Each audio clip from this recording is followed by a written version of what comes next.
چاہیے عوام سے ریلیٹڈ کوشچن ہونے چاہیے. سب سے پہلے ڈاکٹر صاحب سوال کریں گے. ڈاکٹر صاحب نے آج مجھے جناب دن کے وقت دھمکی لگا دی. مجھے کہتے ہیں جناب پھر تیار ہو جاؤ. میں کہا پہلے ہی دس دو کہ سوال تھی کر رہے ہیں. تو انہوں نے ایک دو سوال تھا. میں نے جناب نہ کریے سوال وہ کرو جو پبلک کو چاہیے دینا کوئی پبلک کی ضرورت ہے جو کوشچن وہ کریں آپ. اب اس لیول کے کوشچن جو ہے وہ نہیں کرنے چاہیے. جی ڈاکٹر صاحب سوال کریں. چھوٹا سا سوال ہے جی جی کہ اگر ہم مسجد میں جاتے ہیں نماز کے لیے جی جی تو وہاں پہ ہم اندازہ نہیں ہوتا کہ یہ پہلی رکعت ہے دوسری رکعت ہے. دس میں بھی ہوتا ہے ہو سکتا ہے دوسری رکعت ہو. اس میں ہم سورہ فاتحہ پڑھ کے تو اپنا امام چلا جائے اس پہ رکوع میں ہم فاتحہ پڑھنے کی ثنا نہیں پڑھ سکے تو رکعت کو پورا ہو جائے گی. دیکھیں جب بھی آپ امام کے ساتھ جماعت میں شامل ہوں تو اس وقت صرف سورۃ الفاتحہ ہی پڑھی جائے گی. ثنا پڑھنے کی ضرورت نہیں ہے. اس کی وجہ یہ ہے کہ ثنا پڑھتے ہوئے سورۃ الفاتحہ گزرنے کا اندیشہ ہے اور سورۃ الفاتحہ کے بغیر نماز نہیں ہوتی. صحیح بخاری اور مسلم کی متفق علیہ حدیث ہے. تو ثنا جو ہے یہ سنت ہے, اس کو چھوڑ دیں. اور ویسے بھی یہ جو ثنا ہے یہ دعائے استفتاح کہلاتی ہے, نماز کو شروع کرنے والی دعا. اب آپ شروع میں تو آگے شامل نہیں ہوئے, بیچ میں آگے امام کو جوائن کیا ہے, تو ابھی تو آپ اپنی فاتحہ کو غنیمت سمجھیں اور فاتحہ ہی پڑھیں, یہ کافی ہے. اور یہ بھی یاد رکھیے گا کہ ظہر اثر کی نماز کے اندر سنن ابن ماجہ میں صحیح حدیث ہے کہ جابر بن عبداللہ رضی اللہ تعالیٰ عنہ کہتے ہیں کہ ہم آپ صلی اللہ علیہ وسلم کے پیچھے فرض نماز میں ظہر اثر میں جو سری نمازیں ہوتی ہیں ہم جو ہے وہ پہلی اور دوسری رکعت کے اندر سورۃ الفاتحہ کے ساتھ سورت بھی ملایا کرتے تھے. تو یہ اکثر لوگ سوال پوچھ لیتے ہیں. ویسے تو تیسری چوتھی میں بھی سورت ملائی جا سکتی ہے, عام نمازوں میں بھی, فرض نماز کے اندر بھی.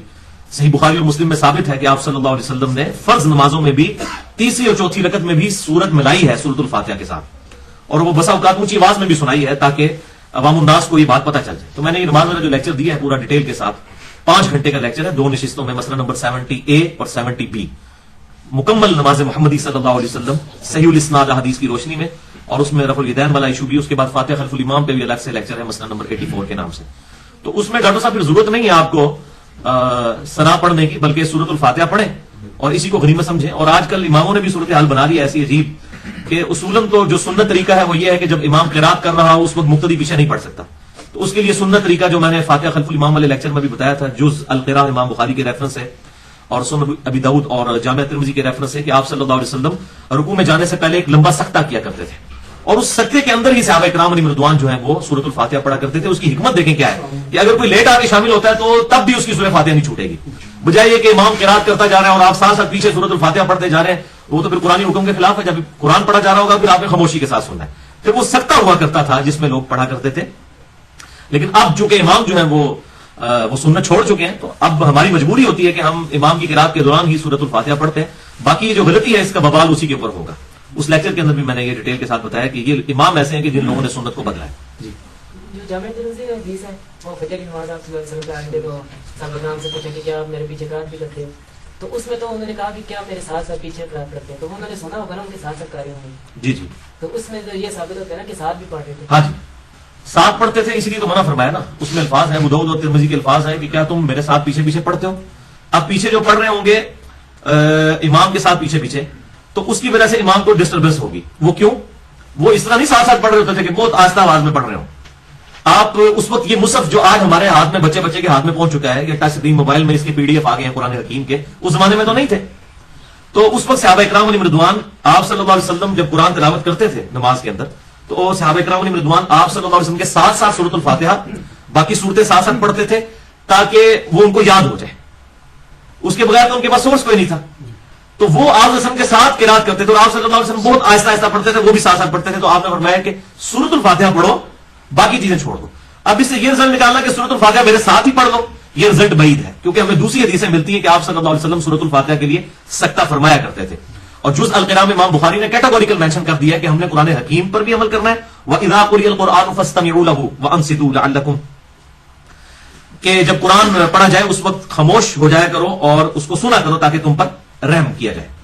اور ساتھ ہی ساتھ ہم نے اس حدیث پر بھی عمل کرنا ہے جو بخاری اور مسلم دونوں میں موجود ہے, لا صلاۃ لمن لم یقرأ بفاتحۃ الکتاب, اس کی نماز ہی نہیں ہوتی جو نماز میں سورۃ الفاتحہ نہیں پڑھتا. تو دونوں پہ بیک وقت عمل کرنا ہے. وہ اسی صورت میں ہوگا کہ سختوں کے اندر پڑھا جائے گا. تو وہ صحابہ کرام پیچھے پیچھے اس لیے پڑھتے تھے تاکہ قرآن یاد ہو جائے. پھر آپ صلی اللہ علیہ وسلم نے اس سے بھی منع فرما دیا. اور صحابہ کرام علیہم رضوان نے جتنی حفظ کی تھی وہ مصحف تو پورے کا پورا سب کے پاس ہوتا ہی نہیں تھا. وہ آپ صلی اللہ علیہ وسلم کے ساتھ ہی پڑھ کے نفلی نمازوں کے اندر یہ معاملات ہوئے. پھر جب نماز فرض ہوگی تو اس وقت پھر ان چیزوں سے منع کر دیا گیا کہ اس طریقے سے نہ ہو تاکہ ڈسٹربنس نہ ہو. ظاہر ہے کہ اب ایون ہلکی سی آواز سے بھی اگر پیچھے 200-300 مقتدی پڑھ رہے ہوں تو امام تو ڈسٹرب ہو جائے گا, یہ نیچرل بات ہے. کہ اس کو بھولنے کا اندیشہ ہوگا، اس لیے آپ صلی اللہ علیہ وسلم نے اس سے منع فرما دیا۔ جی شان نزول کی بات جب یہ جو لوگ کر رہے ہیں، خصوصاً اہل حدیث مکتب فکر کی طرف سے اعتراض اٹھایا جاتا ہے، حالانکہ مجھے حیرانگی ہوتی ہے کہ چلیں باقی لوگوں کو تو ہم سمجھاتے ہوئے ہمیں تردد ہوتا ہے کہ وہ کتاب و سنت کے منہج پہ اس طریقے سے چلنے کے لیے تیار نہیں ہے۔ اہل حدیث بھی جب اس قسم کے اعتراضات کریں گے کہ جی یہ مکی آیت ہے وَإِذَا قُرِئَ الْقُرْآنُ فَاسْتَمِعُوا لَهُ، تو بھائی میرے یہی تو پھر رونا بریلویوں نے بھی رویا ہوا ہے کہ جتنی قرآن کی آیات ہیں یہ بتوں کے بارے میں نازل ہوئی ہیں، آپ ان شرک کی آیات کے ساتھ ہمارے شرک کی کیوں نفی کرتے ہیں؟ تو اس وقت ہم کیا کہتے ہیں کہ بھئی قرآن حکیم جو ہے یہ اللہ تعالیٰ کی طرف سے جنرل رولز ہیں۔ اسی میں تو میں نے پورا لیکچر ریکارڈ کروایا ابھی مسئلہ نمبر 129 کہ قرآن حکیم اپنے شان نزول کا محتاج نہیں ہے۔ قرآن حکیم کی آیات کا شان نزول کچھ بھی ہو، اس کا اینڈ رزلٹ وہی ہوگا۔ اگر مشرکین عرب کے بارے میں آیات نازل ہوئی ان کو کنڈیم کرنے کے لیے، تو یہ بات یاد رکھیے آج بھی جو عمل کرے گا اس طرح کا، چاہے وہ کلمہ کو مسلمان بھی ہو، وہ بھی اسی فتوے کی زد میں آئے گا۔ اس کی ہم تکفیر تو نہیں کریں گے، وہ تو خوارج کا طریقہ ہے، لیکن اس کی غلطی تو پوائنٹ آؤٹ کریں گے۔ اسی طریقے سے وَإِذَا قُرِئَ الْقُرْآنُ فَاسْتَمِعُوا لَهُ، یہ آیت چاہے جس مرضی موقع پہ نازل ہوئی ہے، اس کا حکم عام ہے، اور یہ میں نے فارم اپنا نہیں لیا بلکہ امام بخاری نے یہ فارم لکھا ہے جز القراء کے اندر۔ تو یہ بات کہنا غلط ہے کہ مکی صورت ہے فلاں پر، بے شک مکی صورت ہو مدنی صورت ہو، اینڈ رزلٹ یہ ہوگا کہ جو اس میں حکم آیا ہے اس کو من و ان اسی طریقے سے قبول کرنا ہوگا۔ ورنہ تو یہ جتنی شرک کے اوپر مبنی آیات ہے ان کے جو اکثر جو ہے وہ اہل توحید کی طرف سے پڑھی جاتی ہیں، ان میں سے 99.9% آیات وہ ہیں جو بتوں کے بارے میں اور بتوں کی عبادت کرنے والوں کے بارے میں نازل ہوئی ہیں۔ تو پھر بریلوی صحیح رونا رو رہے ہوتے ہیں؟